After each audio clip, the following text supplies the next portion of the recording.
From Riang refugee is blocked road in demand of ration and cash dole during 7 days. What is the message do you want? My first counter question to you is that they are not refugees. Refugees are people who are not from this country. They are very much from India. Second thing is, you cannot deny people ration and threaten them to leave an area and say that if you don't leave, we will not give you food. This is unheard of, and it cannot be done anywhere in India. And under Article 21 of the Indian Constitution, this is a clear violation of human rights. You know, even to people who are not citizens of this country, you cannot give them right of food. And what we have done in this issue is unheard of and unprecedented. You cannot tell people that we will not give you food unless you don't leave the state. And that also to Indian citizens. They are Indian citizens. So my message is that I'm going to go to the High Court. I'm also going to go to Mizoram. I'm going to talk to the Chief Minister of Mizoram. And let's be very honest. The Riang people's ancestral land is Tripura. And Tripura has been known to give shelter to anyone who's come from outside. Tripura has had a history of accommodating people, whether it was the Noakhali riot, the Bengal famine, the East Pakistan war. And in our own homeland, if the indigenous people are not given the basic dignity, what is the message that we are sending to the indigenous people of Northeast and Tripura specifically? That this is a completely unprecedented, unheard of situation, and of course we will fight for a dignity, and we will fight for a right of option of staying in your ancestral homeland. During 22 years they are living here. Some innocent people is losing their lifestyle also, destroying their two generation. So what is the solution in your eyes? The solution is that we have to show a larger heart. Most of our Bru Riang communities, people may not be aware, when the Dumbur Hydel project started in 1970s, it displaced thousands and thousands of Riang and Tripuri families. Most of the Bru families and Riang families were Jhumias. They wandered off to other parts of the region. And this is their ancestral land. And Kanchanpur, let me be very specific. Kanchanpur is named after my grandmother, Kanchan Prabha Devi.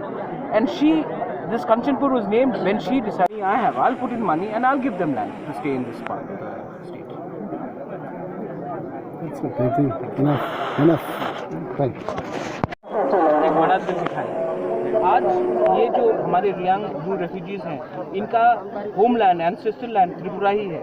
बहुत लोग शायद नहीं जानते हैं कि जब डुम्बुर hydel project हुआ था, तब हजार रियांग ब्रू और त्रिपुरा फैमिलीज को हटाया गया था वो हाइडल प्रोजेक्ट में। हमारे जो ब्रू लोग हैं वो झूम कल्टिवेशन करते हैं, एक जगह से दूसरी जगह जाते जाते वो दूसरी जगह पे चले गए हैं। इसका ये मतलब नहीं है कि आज हम उनको बोलेंगे कि अगर आप मिजोरम वापस नहीं गए तो मैं आपको खाना नहीं दूंगा। हिंदुस्तान का सरकार आज सिटीजनशिप अमेंडमेंट बिल पास करना चाहता है, और जो बांग्लादेश में शरणार्थी है, जो माइनॉरिटीज, उनको यहाँ लाना चाहते हैं। और जो हमारे ब्रू लोग हैं, जो रियांग लोग हैं, जो हिंदुस्तान के नागरिक हैं, उनके संग ऐसा दुर्व्यवहार करना बहुत ही खराब मैसेज जाता है ट्राइबल और इंडिजिनस कम्युनिटीज़ को पूरे नॉर्थ ईस्ट में, सिर्फ त्रिपुरा में।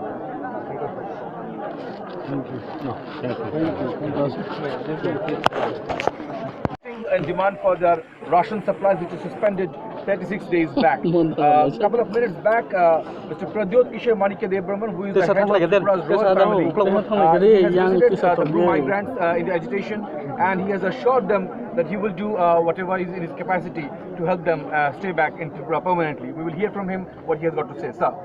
See, I've made it very clear that the Bru Riang community, their ancestral homeland is Tripura. Not many people are even raising the issue of Dumbur. What happened in Dumbur was when we decided to create a dam, it displaced thousands and thousands of Riang and Tripura community-based families. The Jhum cultivators have wandered from one place to another, and a lot of them did settle in Mizoram as well. And if you see the ancestral and historical boundary of Mizoram and Tripura, they were one and they were seamless. Today, when the state government can consider proposing 2,700 acres of land for BSF firing range, then why can't they give 1/3 of the land for the indigenous people who are actually from the state? And I find it astonishing that a government of India will say we will not give you food unless you don't go back to Mizoram. This is unprecedented and it's a clear violation of human rights.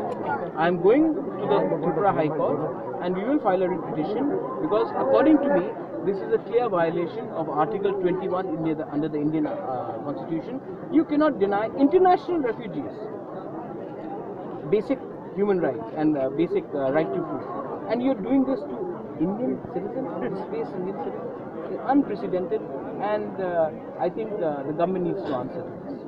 So till now the discourse has been entirely about whether these migrants who are living in Tripura for the last 2 decades will ever go back to Mizoram, and if they go back, in what conditions. But your proposition comes as a fresh discourse here about their permanent stay in Tripura. How do you think the people will react, and what have you seen? What response have you seen so far? There is something called OI, original inhabitants.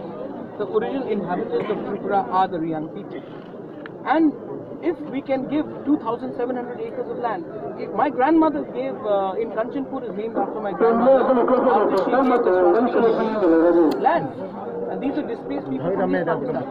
Absolutely right.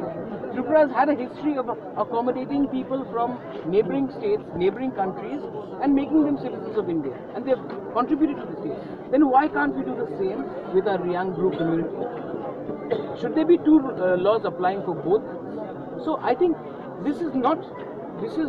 I mean, people are not looking into the history and the character of Tripura. And believe me, if the government is not willing to, I have already spoken to the leaders of the Riang community. I will, whatever money I have, I'll put in money, we'll buy some land and we'll try to rehabilitate some. But the government also should come forward and try to do the same. Because eventually this is about dignity, this is about a choice. And we are not, these are Indians, these are my own people, these are our own blood. How can you do this? Thank you so much, sir. Thank you.